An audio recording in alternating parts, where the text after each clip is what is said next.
Good evening, ladies and gentlemen. I'm meadsyreplays. Welcome back to the channel. In today's video, we are going to be playing the WZ1115A. It's a tank that is not really played a lot now. Does anyone even still play this tank? It's never really been a really popular tank. It's been okay. It's not a bad tank by all means. It's quite a good tank, but it's not a tank that you see often in tier 10 anymore. So we're going to look at it and we're going to decide whether it's worth getting when it does come for sale. So of course it is a Chinese tier 10 tank, and the a collectible, and the stat wise, I mean, it's okay. The stats itself don't look anything crazy, but overall the tank is pretty solid. It is pretty solid. Now, a lot of people back in the day probably wanted the tank, probably got the tank because of one certain YouTuber whose this was his favorite tank for a very long time. Not sure if it still is. So things like that probably sold the tank a lot more than people really wanted it. But to be honest, I sold the tank a while ago. I don't miss the tank. I didn't miss playing it.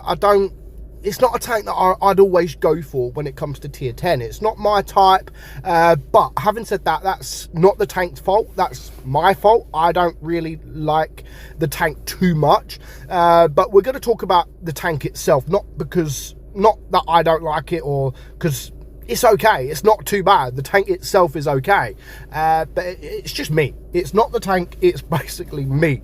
So the armor profile, pretty decent on your turret at 248, so pretty decent turret there. And your hull is 117. So your hull is a bit strange. It can be strong in certain places, and of course it can be quite weak as well. All depends on your angles, really. So your DPM is 2,751. So actually DPM is very good for what the tank it is. So not bad at all. That is just a 9.6 second reload. Your penetration is 281 on your AP, 342 on your heat, and 70 on your HE. You do have a 440 alpha, which is quite nice, which allows you to do over 400 most of the time. Like 99% of the time you will do over 400 per shot, which is nice. And you have 380 on your heat and 580 on your HE. Your aim time, I think, is pretty decent for the tank it is at 3.2, and your gun dispersion at 0.34 is, yeah, nothing special, to be fair.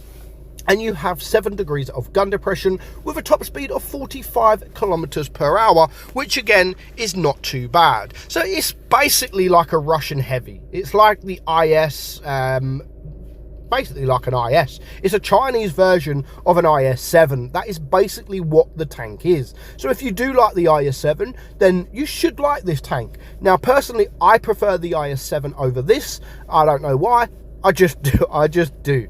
So let's get into a game, and we're going to talk about whether it is worth getting if it does come for sale. So we are on Black Goldville, and actually we have a very decent game. It's not too bad at all. So we're just going to look at our team, see where our team go, see where I want to go, and then we can just decide where we want to go. So we've got one player going to the left here, the only other heavy. We've got the FV4W5 sort of coming this way, but everyone else is going right, or this middle here. So I've decided, you know what, middle is a good area to go. At least I can get shots off on the left here, as you can see from the Atlas, 430 alpha, which is quite nice. And then I can decide where I want to go from then. So there are 2 guys over there, but I know some people might say that I'm leaving my heavies, but what I'm actually going to do is support my medium. Now, the other medium is over, or the light tank is over there, so he's not helping the other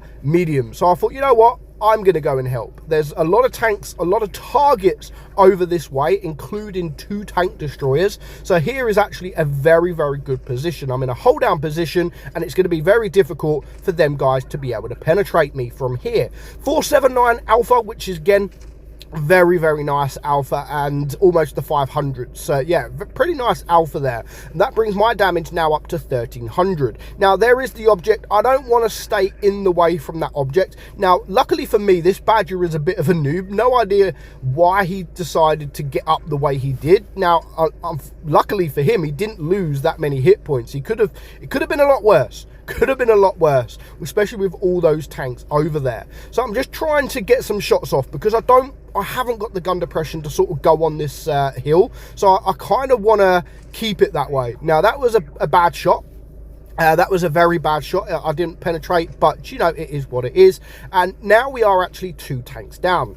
So I need to be careful, and I need to definitely block some more shots. So that is 1600 block damage. I've yet to take a single hit point. Well, now anyway, from the 121B. Now the 121B is pretty, I know he's getting the shots off, but I'm not too worried about him at the moment, because yes, he's around there. If he does decide to come around, I do have some form of backup, and he does actually decide to come around. Again, another nice shot there, and as you can see, he is now being shot at, but so am I. So now I'm actually in a bad position, so I need to take care of this 121B as quickly as I possibly can. Now the badger has just missed a shot on him, so that makes me have to take him out and bring their tanks down to 4 tanks. Now I don't want to back up, because I can see this object is staring at me, but I do need to do something, because we are losing on supremacy points. So getting rid of that guy allows just 3 tanks left alive.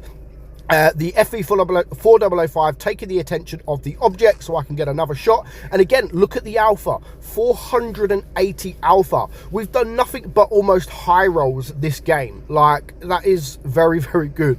So far we're on 4.7k damage. We've blocked almost 2000 damage as well, but we have taken a few hits. Now it was probably worth taking the shots that I did, especially from the 121B. He decided to come around, and then you know, it was probably the wrong decision for him.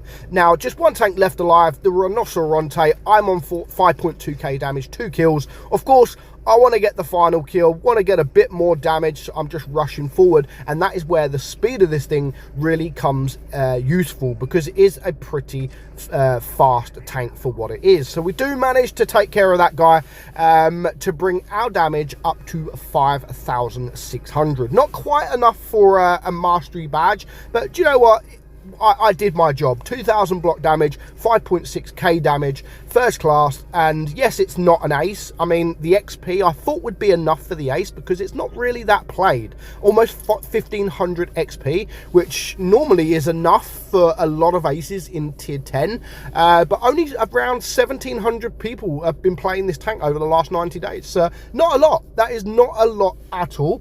And another stat for you, this tank right here is currently the 2nd lowest performing tank in terms of win rate when it comes to tier 10. There's only one other tank in tier 10 that does that loses more than the 5A. So yeah, people are not performing in it. It's the 2nd lowest tank in tier 10 when it comes to performing in win rates. So that kind of shocked me, because it is a decent tank, but clearly people do not perform well in the 5A. So let me know what you think of the 5A in the comments below. Do I think it's worth it? I mean, if it comes for the standard price at 20k gold, then yeah, it is worth it. You know, even though I'm not a lover of the tank, it's still a good tank. It is still a good tank. It's just not one that I choose to go for. Now I did buy it back for the purpose of this video, and I'm probably going to keep it, to be fair, but it's not going to be a tank where if I want to have fun, I'm going to go and pick the 5A. It's just not for me.